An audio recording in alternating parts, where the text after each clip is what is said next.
And it was all very quiet. It was all very quiet in the first few years, and recently more and more people have shown an interest in this area, which is great. And ELT Sustainable's got bigger and extended. It used to be a website of lessons, and now it has courses. And today it's going to be sort of reborn as it moves to a new home, a new site, and has had the most amazing work done in it by Milica. And can I give two people here the chance to introduce themselves? They're going to speak at different parts on this webinar, and they are Milica and Ben. Would you guys like to give a brief introduction? I just want to check first. Owain, can you tell if the recording is on? Do you see a recording? Yes. Okay, thank you. It's working. So, I don't know, I will be short. I am an English teacher, a preschool teacher. So I specialize in teaching English to young learners. I like to design materials, websites, and I like environmental education. And another thing that I really like is storytelling. Even better, I like when I have storytelling about environmental education online. So these are my main areas of, so to say, expertise. And I, of course, loved collaborating with Owain. That would be it. So on to you, Ben. Thank you. So hi, everyone. I'm Ben. I hope you can hear me.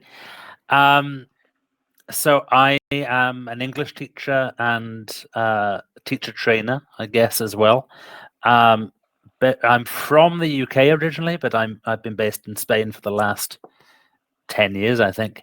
And I'm passionate about a number of things, especially teaching young learners and teenagers and the environment. And I came across ELT Sustainable and the Language Teaching for the Planet course by chance a few months ago.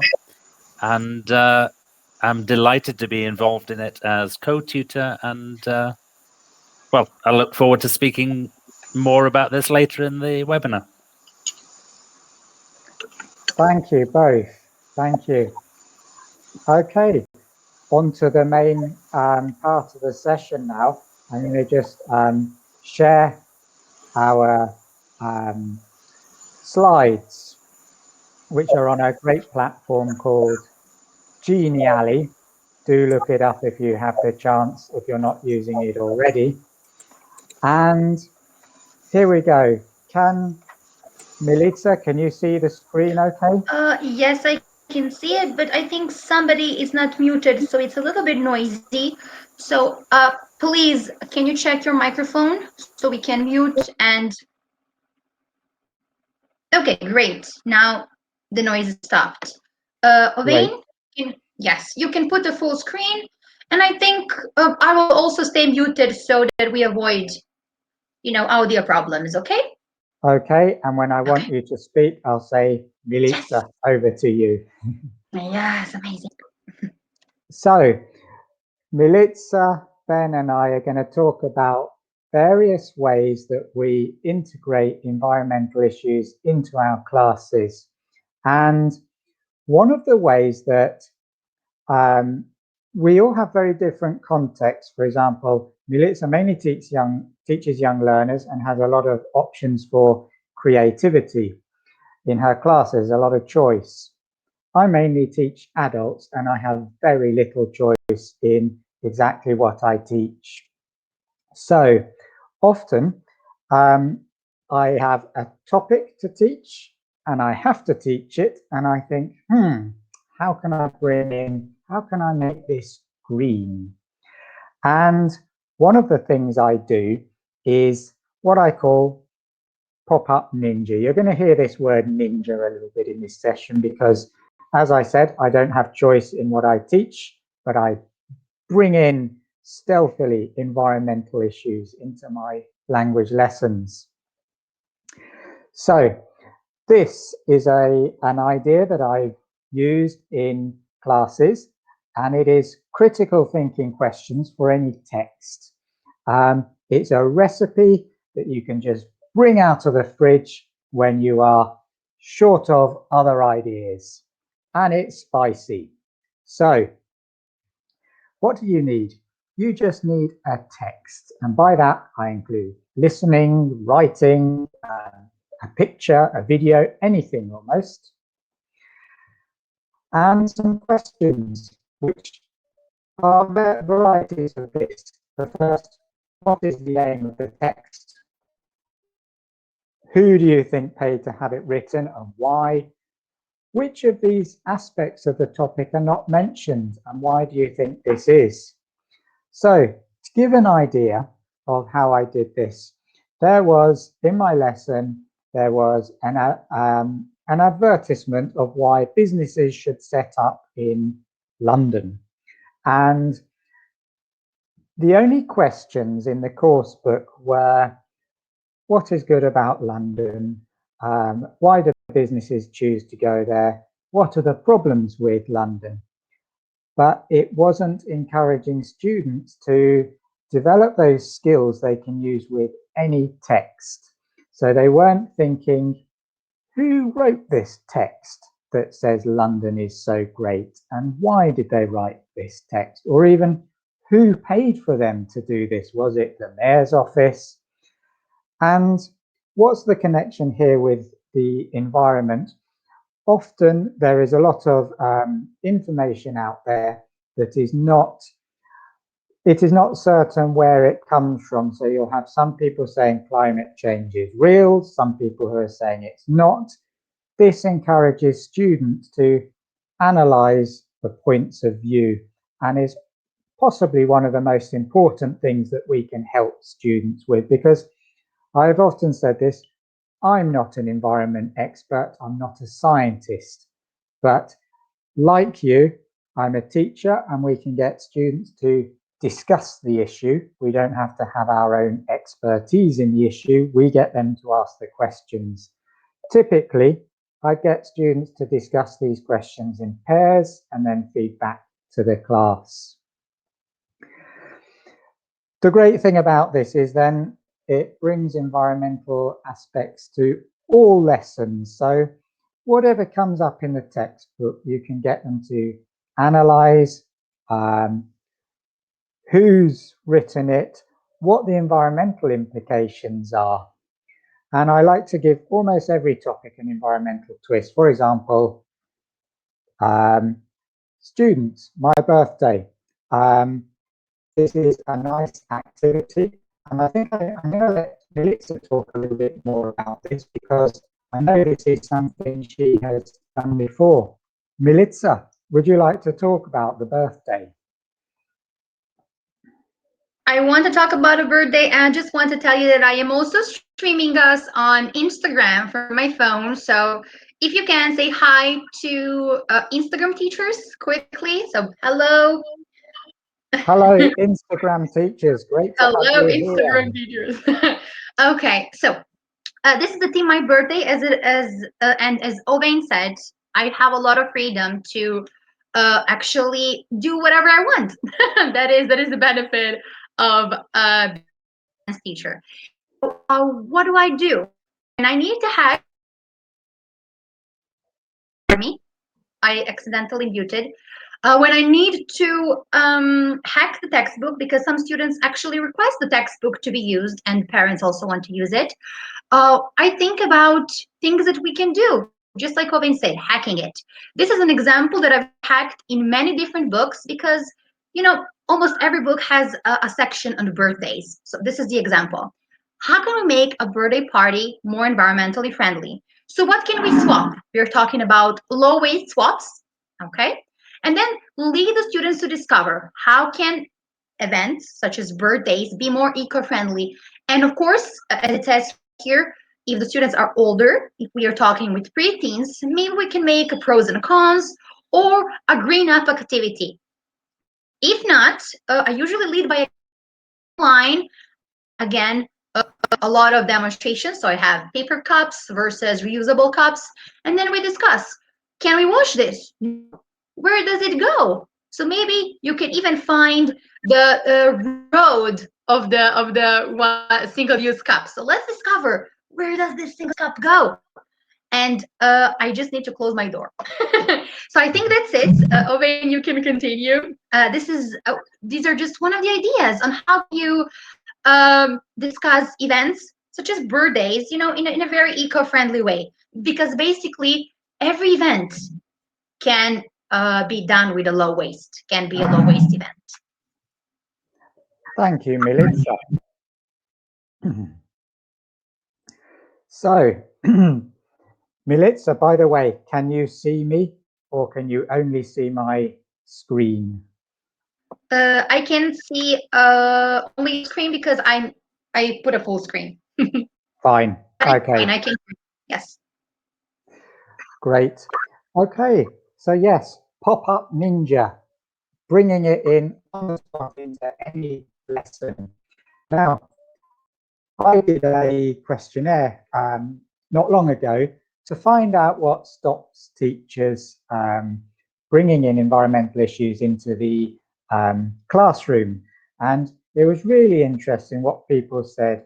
A number of things, like people were worried about they have so much in the syllabus or they have to teach certain things, as I do. And I sympathize with that. This one really stuck in my mind. Someone said it's boring, unappealing, and predictable. Now, I know some people find that about environmental issues in the classroom. I think they have an undeservedly bad reputation. I actually find it a fascinating topic, and I'm going to go very shortly back to Milica, who is going to show us how she makes this topic really exciting, and it involves an experiment. Is that right, Milica? Yes. Would So you like? unfortunately today, Ovain, I am not going to be doing the experiments. As I said, I'm not currently in my homeschool office, so I cannot do it. But I have a video, and before we start, I'm just going to explain how the experiment to go. So this experiment can be done online and face to face, and it can be done in any kind of classroom, individual or group one, and it is a very simple, a very logical kind of experiment, and you also don't need a lot. So now that I've explained this, you can understand that you don't need. Oh, yes, you can. You stop sharing, but it doesn't matter. You can understand that you don't need a lot of things to make an experiment, and the simple the better. So, Ovain, can you please share, because we have a video there? Sure. And yes, and experiments usually take about 5 minutes to complete, and then you can spend at least 5 minutes discussing. So even if you do not have enough time, an experiment would be such a valuable activity for your classroom, and generally environmental education, because this is the place where Ovain and I go on the separate roads, because Ovain is working with older students. And when you work with young learners, I believe it's more important to foster the love for nature. And let me put my headphones. I was streaming on Instagram, so I forgot. Sorry, how irresponsible. Can you hear me? Yes. I believe loud it's and very clear. important to develop love and understanding of nature and natural concepts, because this way we can hope to make a change when we're young. We want to raise children who love nature, and then when they grow up, we can continue and make this more serious and discuss sustainability and sustainable development goals. I don't know what you think about it. So if you can write in the chat box, let me check. So what do you think? How early is too early to start with development with, oh, a lot of people. Hello. How early is too early to include sustainable development goals? What do you think? If you have any ideas, do write. Now, Ovain, you can share the experiment, scroll down and play the video. And after this, I would like to just chat with the participants, and I would like them to tell me, was it engaging? What attracted them? What can they reuse? Maybe what can they change? Yes, so let's play it. I'm going to press play. It should be sharing the audio if all is going according to plan. So here goes. You come to the class and then you change there when you should start this activity. Put on your safety glasses. These are not safety, but anyway. And you automatically grab their attention. You need to dramatize. You need to act. I'm going to show you one extremely simple experiment. You don't need to know any science. You only need to use common sense. So by including relatable practical things, you can get any age more interested. So we're going to do an experiment with water pollution, and it's super simple. Okay, so let's start. I'm going to show you 3 glasses. Okay, this glass is a simple, clean, relatively clean, these are just air bubbles, drinking water. Okay, so this drinking water, then you ask the students, how should it look like? Doesn't smell, doesn't have a taste, except water taste, right? Okay, and it's transparent. So now, let's do the first experiment. Okay, let's see. We're gonna put some red water. This is practically food dye. And let's mix it. Okay. Now, another question to your students. Is this water polluted? And how do you know? Well, the color changed, right?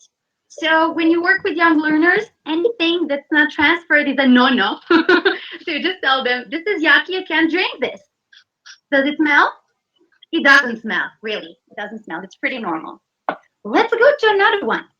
Okay, now we have another transparent glass. But this time we have salt. I'm going to be fast, I'm sorry. When we put a salt, okay, and when we mix it, and I have some residue from the red one, still doesn't have anything, right? It's going to set.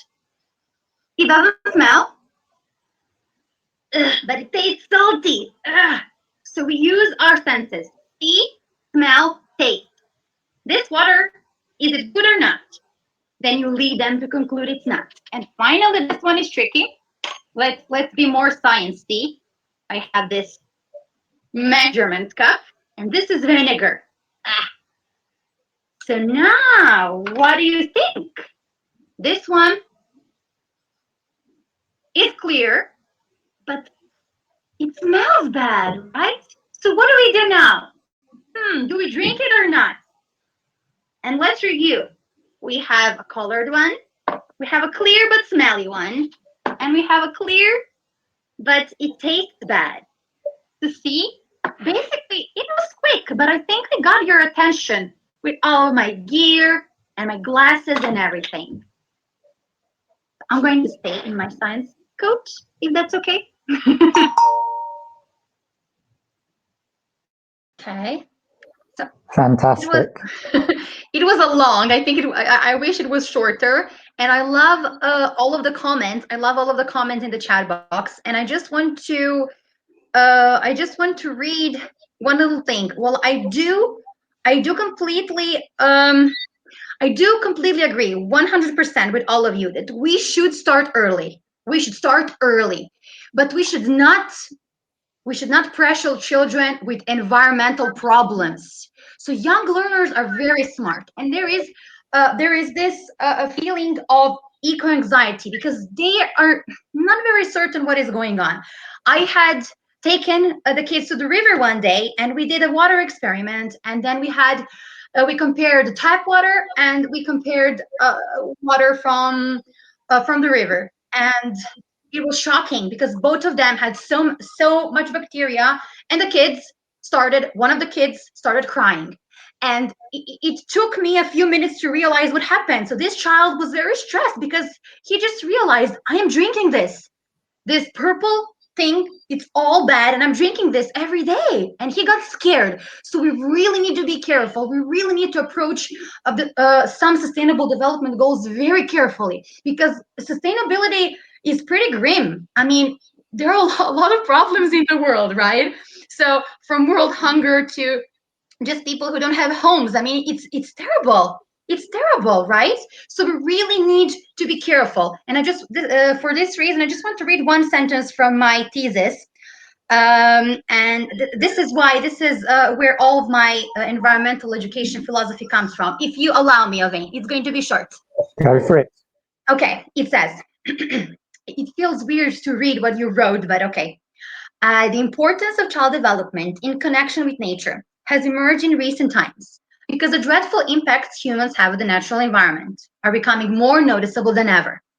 Promoting environmental awareness as a way to protect nature is not effective enough because it addresses consequences, not the causes and the effects. With this in mind, the opinion of this research is that protecting the environment is not the same concept as growing up immersed in nature. And the final thing is, the final sentence that was kind of almost kind of made me cry. Yes, is that we cannot protect something we don't understand, and we need to realize that little children do not have a lot of ideas or even built concepts of ecosystems. And one of the other children thought that plastic dissolves in water, and he was shocked to find out when we did some fishing, oh, it's still there.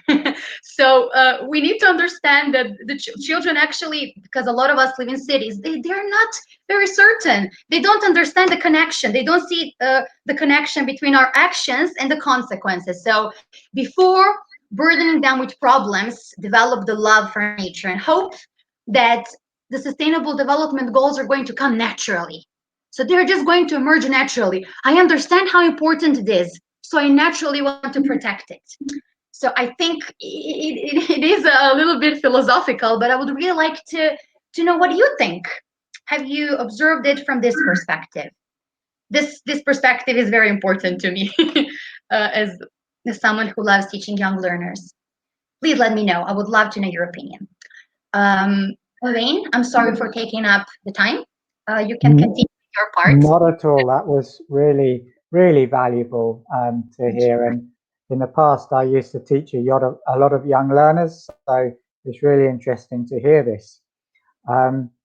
Me now, I'm mainly teaching adults, and recently, the institution I work in switched to a new system where all the lessons are in fact made in advance. And when I first found this out, I was like, oh no, all my beautiful green lessons that I've made, I'll never be able to use them again because they are all 1 hour long. And how am I ever going to use my lessons again? So just while I'm talking, I'm trying to switch on my camera, getting used to some new software. I hope you can see me while I talk. Where was I? So yes, in the end, it was actually maybe the best thing that could happen because first of all, it made me discuss with people and think about the best way to integrate environmental issues. And it's not, my view now is that it's not to do an hour-long environment lesson. It is better to do it little and often in every other topic. And this new system forced me to do that because I could no longer go off teaching environmental issues for an hour. I had to fit it into 10 minutes. It's also helped me understand the situation for many teachers. Many teachers do not have that freedom to choose what they teach. They teach to a syllabus and they must deal with that topic in that lesson, which might not be an environment topic. And actually, I'd love it if you could put into chat what are some common topics that you have to teach. I'm going to put in one which I often have to teach, and it's actually a very popular topic. I had it the other day, and it was food. Everyone loves the lesson on food. What other topics come up? I mean, transport for me comes up. Can you post in a topic that was in a lesson you recently taught? Jobs, yes, thank you. Jobs is a good one. In fact, I had that the other day, Tuba. And when it's a topic-based lesson, I find it quite easy. And to give an example of how I bring in a Trojan horse of environmental discussion into a lesson on another topic, let's imagine that the topic of my class is food. And my learners are going to learn the names of some different foods, and they're going to discuss their favorite food, and possibly they're going to do countable and uncountable nouns. So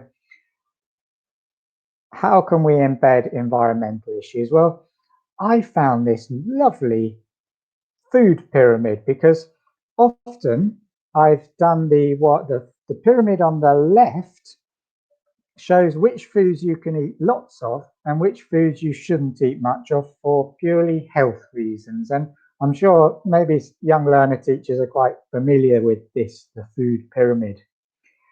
And on the other side, we have an inverse pyramid, which shows the environmental impact of food, depending on what food it is. And what's kind of interesting is that the foods that you shouldn't eat much of for health reasons are also the foods that have the biggest impact on the environment. And the foods you're meant to eat a lot of and that are healthy to eat lots of, like your fruits and vegetables, have the smallest environmental impact. Let's make one exception for cake. Cake isn't healthy, but it's not that bad for the environment. So let's enjoy that. Anyway, we've now moved the topic of food. We're still talking about food, but now we're looking at the environmental impact of food. And I tried to make some questions to go with it. And don't forget, you'll have access to this Genially afterwards, so you can see it in more detail. But questions to help them understand this quite complex diagram. Does this image have healthy food in it? Yes. Does this image have food that is delicious? That will be their opinion. Name 5 foods you can see. That's good for your elementary learners. And then once we've discussed the overall things, then we move into the environmental aspects, like which foods are good for the environment. This discussion might take 10 minutes of your lesson, which means you can do your whole syllabus lesson on food and still bring in an environmental aspect to it. And at the bottom, I've got a question. Imagine the next topic in the syllabus is not food. Let's say it's jobs. How can we hack the topic of jobs or the topic of transport to bring in an environmental focus? And I'd love it if you just put some ideas, think of that in the chat, think of the topics you teach and how you could bring in some environment-related discussion into these topics to just take up 5 or 10 minutes of your class time. Okay, now one other thing about this, sometimes it's a topic like food or transport, and I find that quite easy to bring in the environmental impact of food or the environmental impact of transport. What can be more challenging is when your lesson is based on the functional language. And to give you an example of what fun, I'm joking, my syllabus is, this was my lesson for the other day. It was called WO314CLA. This is the code for the lesson I had to teach last Tuesday to my class. And it was communication skills in the workplace. That's an okay topic for me. I'm happy with that. There was a lesson plan to go with it, and it was called this. And lesson materials. You see, I'm in quite a restricted environment where I have to teach. And the lesson outcomes, by the end of the lesson, learners will be better able to persuasively communicate their point of view in a workplace setting. That was my lesson aims. I didn't choose them. They were there already. As I said, I like to hack these things. So business time. When I saw this, the first thing I did was make a cup of tea, thinking, what am I going to do here? Then I had an idea. It came to me. I got the resource I remembered, and very kindly, Milica has hyperlinked it here. So I will be able to open that, but I won't just yet. Then, I was very careful here because where I work, I have to respect copyright. I wrote to the people who made the resource, they asked for permission to reuse it. Of course, we're not always going to do this. We don't have time. But it was really nice to make a connection with the people who wrote the resource, which was a guide to communicating climate change. And there we go. We've got my lesson outcomes, persuasively communicate their point of view in a workplace setting. Okay, I've just brought in how to communicate climate change effectively, which is a good example of a context transfer, which is very beneficial for learners. They talk about in the workplace, and then they do the same thing, talking in a different context, and really good for helping them develop their language. Then I had to write the lesson materials to ensure that there was a really clear link between the lesson I had to teach and this new environmentally focused input. It couldn't seem unrelated. I needed a staged entry into the topic of climate change. Otherwise, they're thinking, hang on, we're talking about the workplace. Why are we talking about climate change? It had to be gradual and logical. And the resource I was using, the Talking Climate Handbook, the first time I did this lesson, I used too much text from it. And in the end, I refined it. So I only used literally one paragraph or just a little bit. And then I taught at the lesson, embedding an environmental issue into a lesson on the function of communication in the workplace. And after that lesson, and before this session, I decided to write up my ideas from this lesson, which I shared with you if you're on my mailing list. And it's this infographic, Communicating Climate Change. And I'd love to hear your thoughts. If you teach functional language in the workplace or in other situations, isn't this that came from a book on communicating climate change relevant to just about any other situation where you have to communicate effectively? This could be from a business communications guide, so it has respect your conversational partner and find common ground, and advice on what you should do. And so I asked my students, can you add to these phrases that do this? I really agree with you on that. I find that hard as well. I would ask my students in groups to add more ideas to this. So imagine you're a student. Please put in chat, what should a student put here to add to these phrases? What is another phrase that means I really agree with you on that, or I find that really hard as well? Please post in chat what you think a student might say here. Now, I won't go through all of these, but other advice for communicating climate change is enjoy it, ask questions, and so on. And each of them has some further advice and can you add to these phrases? And this will enable me to bring environmental issues into a functional lesson based on functional language rather than a topic like food or transport.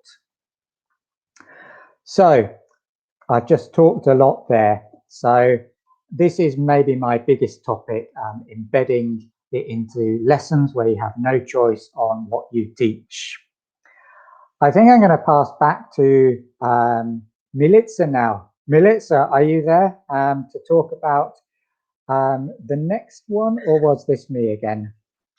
I'm there, of course, and I'm actually, as you speak, just finishing the certificate because we completely forgot. I completely forgot to tell you that I also said to people that they will be getting a certificate for of attendance. So that's another Great. present from us.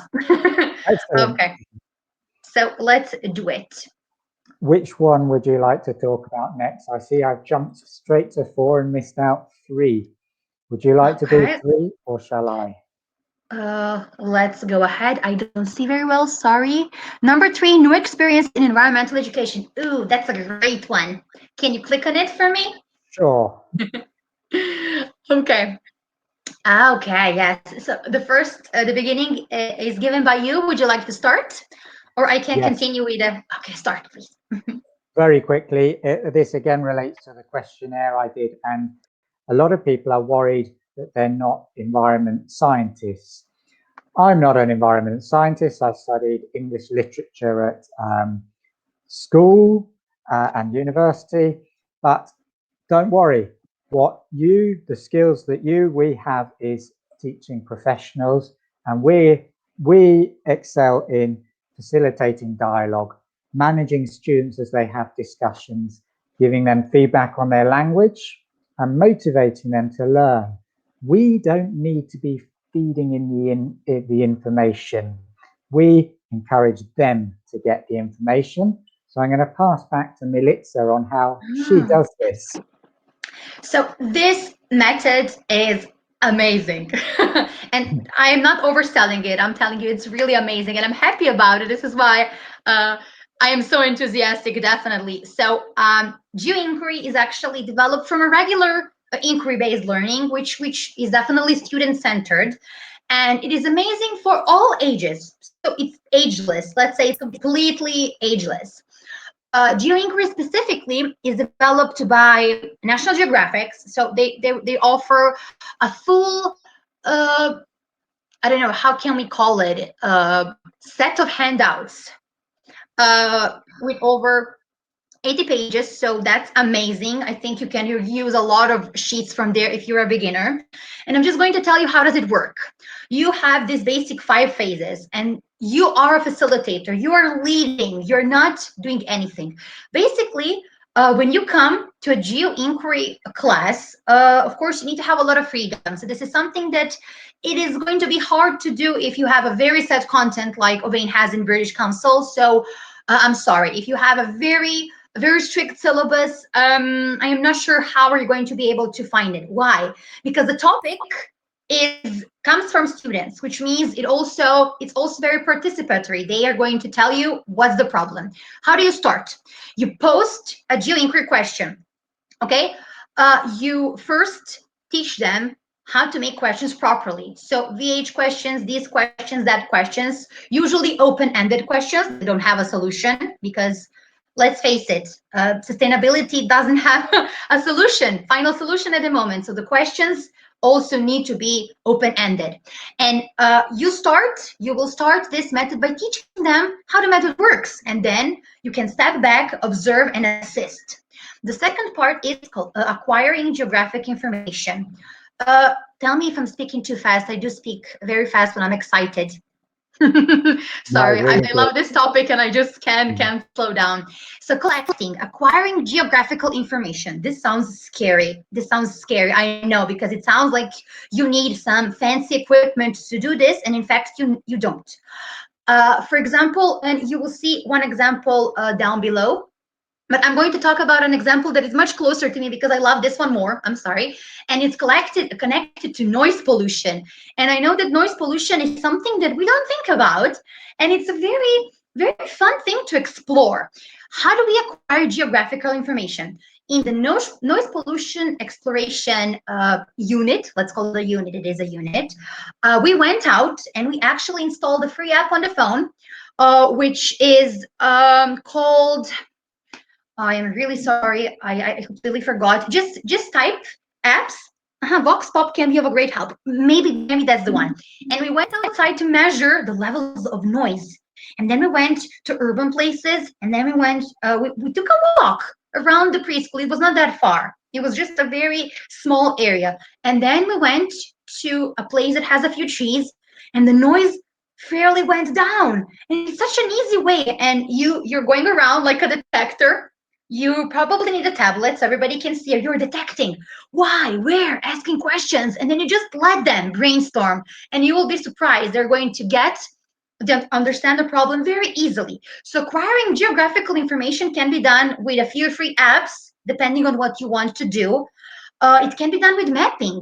And another important thing is interviewing. I know this sounds unusual, but interviewing. In this project, there were a lot of older kids and younger kids. So it was a mixed group. So the ones who couldn't read followed the older ones. And I was there, of course, within a circle. So be careful. You need to pay attention to them if you're going out, of course. That's a whole other safety story. And then they asked people, can you tell us, is this building noisy? Do you get buildings? Do you get buildings? Do you get noise around this building? I'm sorry, I'm also reading messages at the same time. And yes, ICTs are integrated and all of 21st century skills, practically all of them. So you can see that we have a lot of things there. And they can also communicate and again practice spoken English. So we have language skills included as well. Then we go to visualize. Sit in a circle. If they're younger, brainstorm. What did we learn? Or what did we explore outside? We need to organize. You need to analyze it. Depending on the kids, again, you're going to decide what are you going to do, and always let them decide. If you use the app, if they want to use it, amazing. Let's go to organize and Padlet. Let's organize and Sway. Let's make a storyboard with recyclables. Let's build a map, whatever they want. So you can give them a few ideas and let them select. This is what I do. I give them a choice, a lot of choices. Okay, so they can select if they're undecisive, and then we go to create. We develop our stories, and that's why I love it so much. And again, I am excited about it because this phase of geoinquiry also includes storytelling. And you may think, how can I do storytelling with random information about noise I collected around the building? Are you serious, Milica? And I'm saying, yes, I am serious. You're going to have children, those who are not shy, maybe those who want to be on camera. They can also record audios and put pictures, so you don't have to include their faces at all. And you should try to develop a story. It can be an oral story. It can be a video story. They're going to share what I found out, what was the problem, how they want to solve it. They're just going to give you a story. And after you make a story, of course, you're going to present it. Now, this is probably one of the best things that you can do. In one of my units, we had a mix. So we had a little bit of dramatization. For example, wow, that's so noisy. Can you stop it? Can we go here? Push, push, push, push. And now we have some. This is not a tree, but let's imagine that's a tree. Oh, now I can hear you better under this tree. And then after dramatizing, we just play a presentation and the older kids play a video or explain. So that's amazing. Maybe the young ones can dramatize, the older ones can be narrators. I mean, it's practically endless. So when you present, when you go to the presentation, you explored something, you explored science. You didn't have to have any scientific knowledge. I think practically zero. Your task was to Google the tools they're going to use. That's all. They practiced all of their language skills. They practiced all of the 21st century skills. They included ICT, and they had fun. You also managed to include outdoor learning, which is personally very important to me. So outdoor learning as well. And you practically had no planning, right? That does sounds way too perfect. I am getting a visitor. That's my dog. I'm sorry. So if you hear noises, pardon me. So let me know, what do you think? Does it sound scary? I think that when people hear this, when teachers hear this, they're afraid that it's going to go bad. Sometimes you need to let go. And I think over planning sometimes doesn't work. Exploration of natural causes and consequences and an environment is really, really crucial for their development and skills in general. So what do you think? Does it sound scary? Can you let go and let your children be explorers? It deserves a try. Yes. I think we are afraid. We need to control the class all the time. But when you go out, it's a completely different feeling. It's like it's not a class. It becomes an exploration. Mm-hmm. They're picking the route, the Lee's map idea. Okay, that's great. That's another outdoor activity. So what do you think? Would you be brave enough to try a geo-inquiry? And I just gave you one example. It can look any way you decide. It can be simpler, it can be shorter, it can be very long, like a project for the whole year if you don't have enough time. So while we wait for comments, Wayne, what do you say? Would you like to continue? Sure, thank you. What do you think? Would you be able to try? I would love to if I have a young learner class anytime soon. I'd love to try that. And actually, on the ELT Sustainable website, there is a lesson about a famous British environmentalist called George Monbiot and how he took a group of children into nature and the incredible effect it had, and his call for action on why schools should do more of this. So yes, and this is a lesson I've made actually for adults, but adults really love talking about this too. If you do this with adults, it can also be very serious because they're going to take this very seriously. They're going to explore and they're also going to collaborate a lot. So I think it works with all ages. And I just want to connect with what you said. Even you don't have to be teaching environmental education and sustainability. So love George Monbiot, great Rose. I'm going to have to check him. You don't have to teach so explicitly. You can just take them out and have a regular grammar lesson on a little bit of grass, because it does wonders for well-being in general. Lovely. Thank you, Milica. Now, for the next part, I was going to talk about low-level learners, but you know, every teacher has to do this. In a class, they have limited time. They've made their plan and they say, oh, yes, I'll talk about that. And then in the lesson, they don't have time to do it because there is something of greater value. So number 5, low-level learners, you will have this slide and you'll be able to check it out. Basically, the technique is keep the materials and grade the task.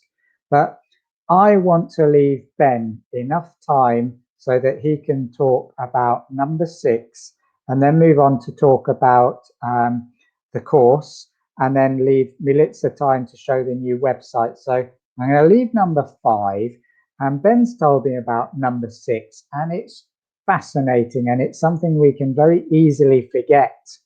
So Ben, are you there? Yes, I am here. Can you hear me? I can hear you loud and clear, yes. Perfect. So I'm very much a fan of making sustainability a student-centered topic. Something I'm exploring at the moment as part of the research for my diploma in teaching is looking at a way of finding out what students think about sustainability. The work that we are doing here with ELT Sustainable and the wonderful work that goes on in groups such as ELT Footprint is brilliant. And there's so much wonderful collaboration there between teachers, trainers, materials writers about how to bring sustainability into the class. But I do wonder what room there is for the student's voice. And reflecting what we've been saying earlier on in this webinar, that we need to hack the textbook. I think our course materials often don't reflect the kind of green issues that are relevant to our students. Every course book tends to have some kind of environmental unit, but it's a throwaway unit. It could be any other topic. And we often find when we're flicking through our course books that that the sustainable or environmental materials are things that just aren't connected to our students or their context at all. So if I remember when I started teaching, I was just as enthusiastic about the environment then as I am now, but I didn't know how to do it properly. And I had a double-page spread on the plastic island in the Pacific Ocean, and I couldn't understand why my students weren't getting into it. And of course, now looking back, I realize, well, it's of no relevance to them. It's not an issue that they can connect with. So I think it's really important that when we are integrating green issues into our classes, that we need to pay attention to the issues that are relevant to our students, what things they care about, and what they want to say. So my advice to everyone here is, when you are using all of these fantastic ideas that that we are sharing here, notice how your students are reacting to the topics.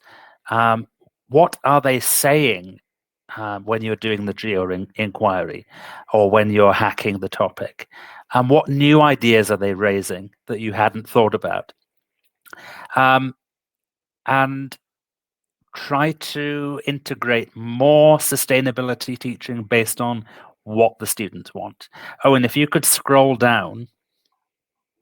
So here's a really typical tried and tested classroom activity, the Find Someone Who. And I've just turned it on its head a bit by introducing some different questions based on things that my students have been talking about in the last few weeks in class. It's still got a language focus, and it's still that interactive activity, but it turns it on its head a bit by introducing a sustainable theme. And it's the kind of sustainable teaching that I like, because it focused on my students' interests and their concerns. It gives them a chance to talk about what matters to them rather than their teacher telling them what should matter to them. And it also has a clear communicative language focus.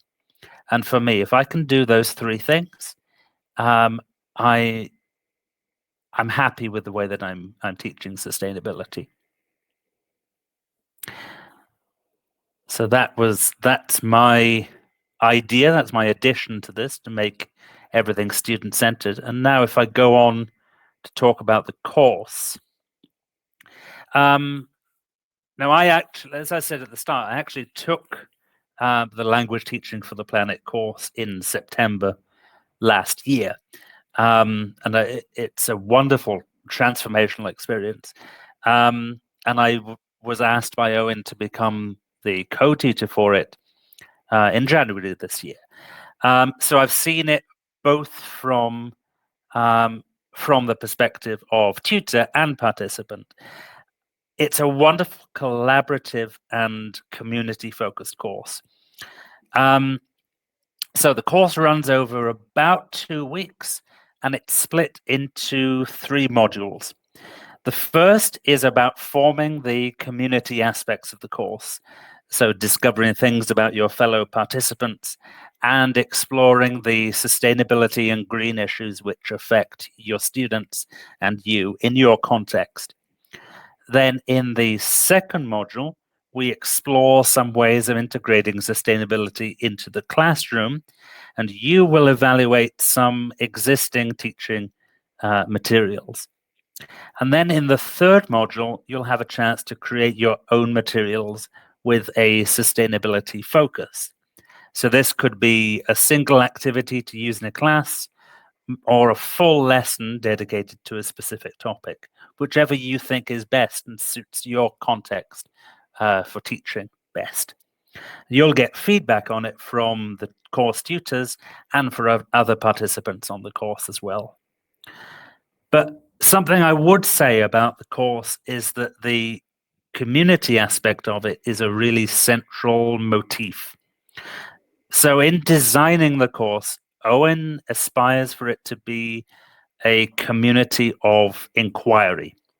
So that's where there's an interplay, a connection between the course materials on one hand, our goals as participants and as tutors on the other, and the participants themselves. And the interplay between those three things is what makes it such an interesting and fulfilling experience. Now, there's a course platform where you'll find all the materials. Think of that as the like the course book that you'd have for your classes. But just like the course book doesn't make the class, I mean, if you think, okay, our students join the school, they buy the book, but that doesn't give them the language teaching, the language education. That comes from everything that we do in class. Well, the course is the same. So the platform isn't just the course. It happens with the asynchronous collaboration and conversation that goes on between the participants. And that happens on a platform called Slack, as well as on a Zoom call that we do towards the end of the first week. And that's what makes this course such a transformational experience, when everyone is interacting together with this ultimate goal of exploring how we can make our classes more sustainably focused. You'll get to work with teachers from across the globe doing a vast array of wonderful things with their students. And by the end, you'll feel part of a bigger community of teachers working to empower their students about being more sustainable. Back to you, Owen. Thank you, Ben. Thank you for such an overview of the course. And Ben he mentioned co-tutor, but really Ben is now the main tutor on this, and he's a great person to take a course with. So thank you, Ben, for that introduction to it. If you go to eltsustainable.org, which is going to be unlocked any minute now, you'll see more information about this course. So now I'm going to pass on to Milica. Over to you, Milica. And you do it how you'd like to, but I'd love to see the drama of, could we even see how you unlock the course through a screen share, or would that be sharing too much sensitive information such as passwords and so on? Oh, I think you're muted, Milica. Honestly, it's a little anticlimactic. It's not there's so no fun. Fireworks? Yeah, there's no fireworks, unfortunately. But let me make it more interesting. Give me a second. I can make it more interesting very quickly. So I am ready. I'm ready to open it. Just give me a moment. Okay. Now you're here. And can you see my screen? Yes. Yes. What do you see? You see the ELT Sustainable is coming soon. Yes. Yes. Okay. So let's make it with the fireworks. Yay!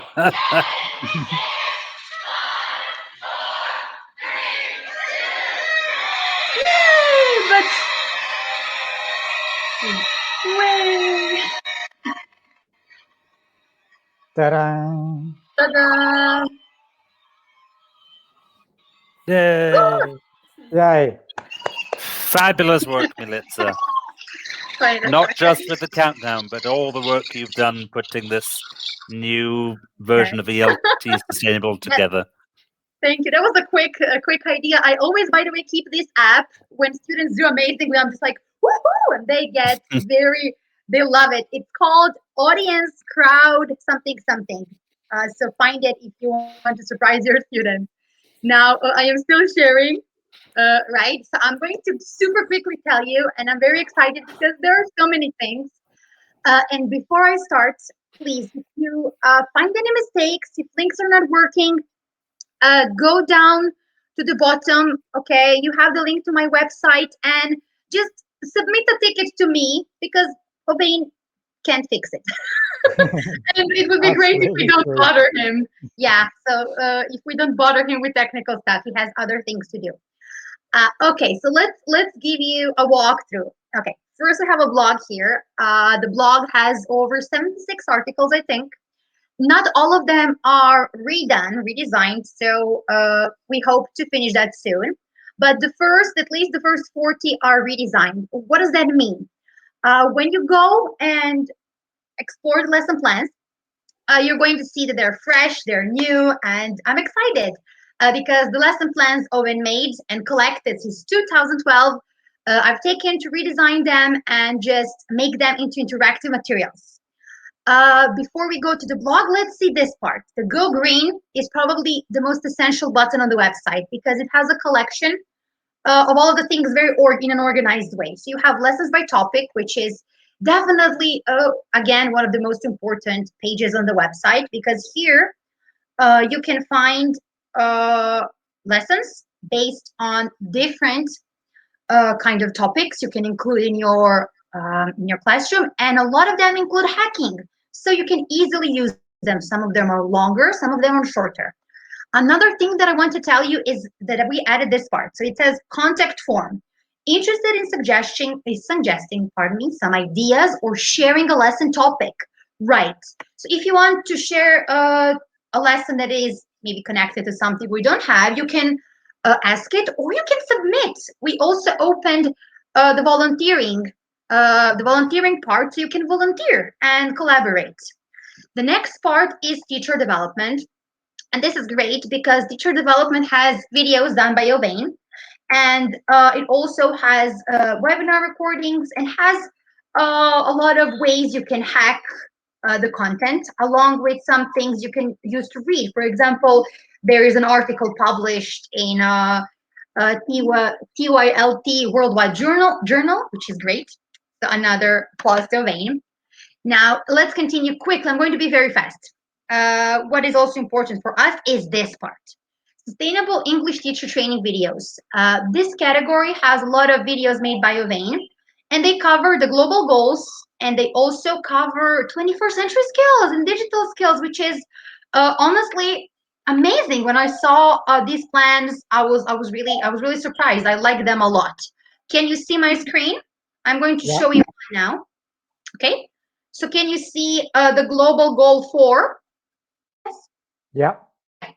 So for example, this one includes global goal 4 connected to quality education and information literacy at the same time.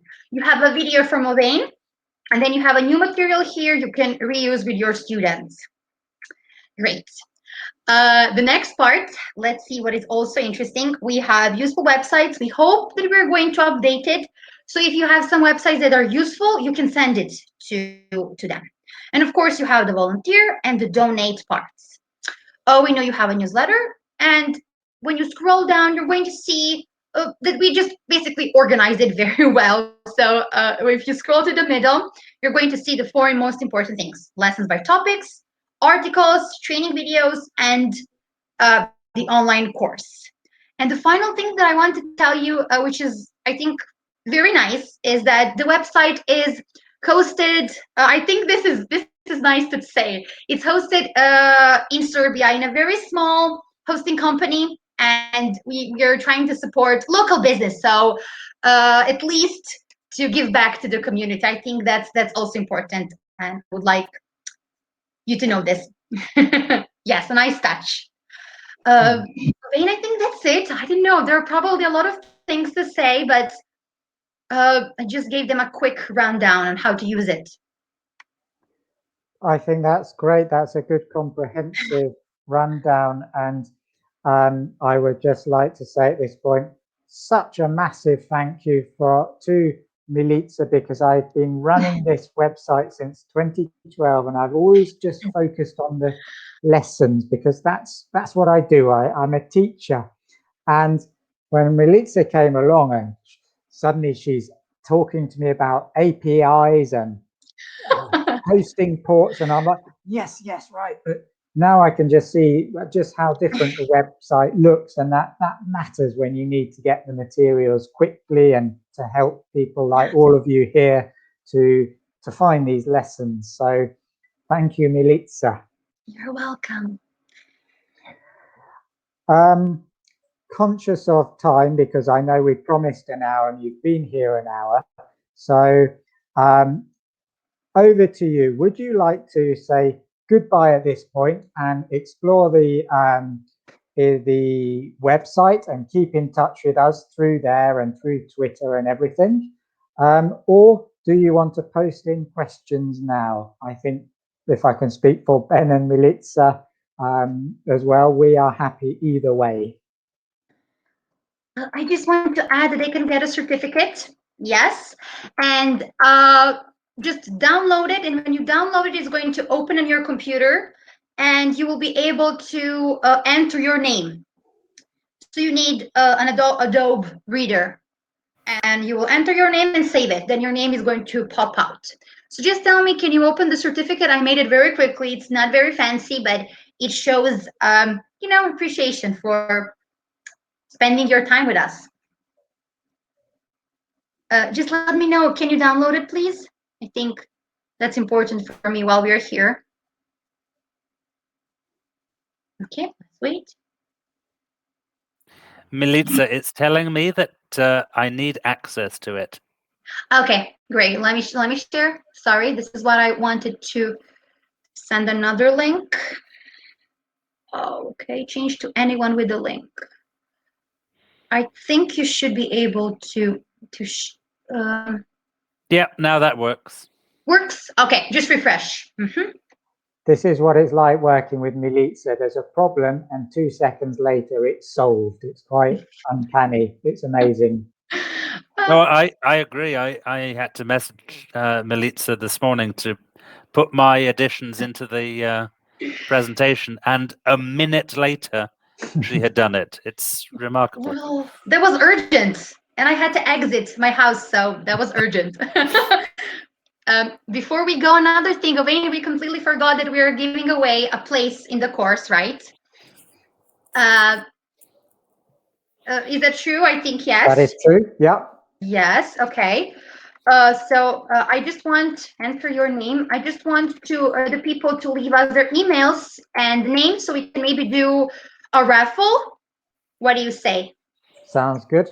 Okay, yeah. Just give me a minute. I want to make a quick Google Forms, but I didn't have time, so I'm going to make it now because we want to give it to you who were present, right? So we only need your name and email.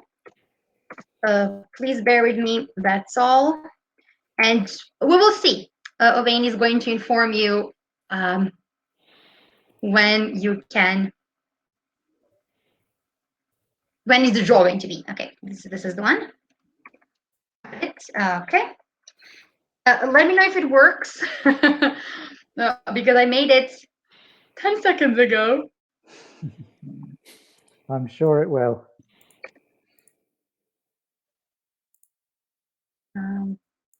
Language teaching for the planet.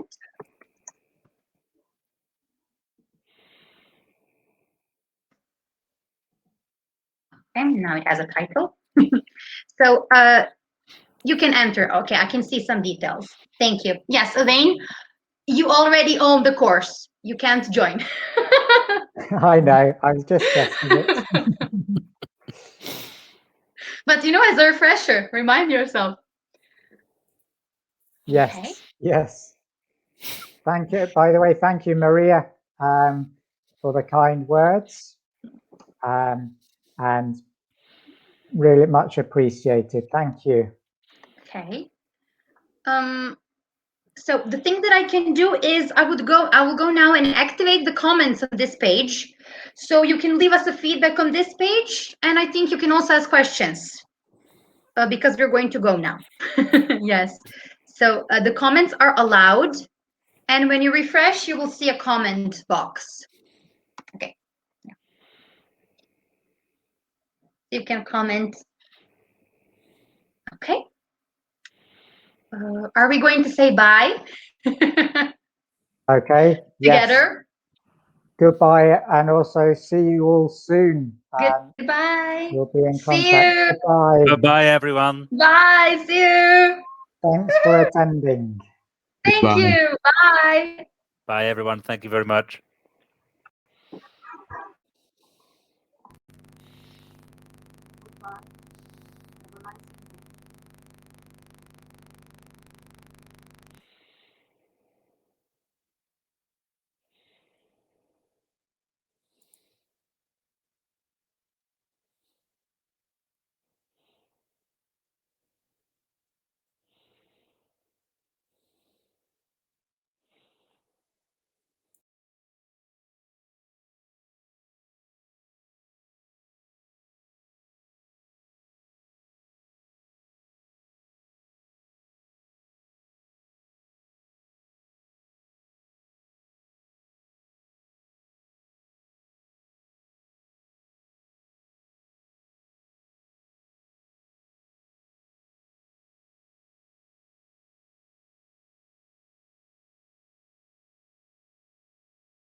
Hmm.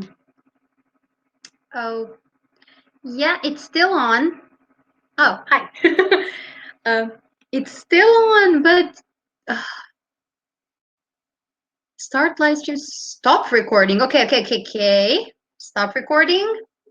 Confirm. Maybe I was supposed to stop, right?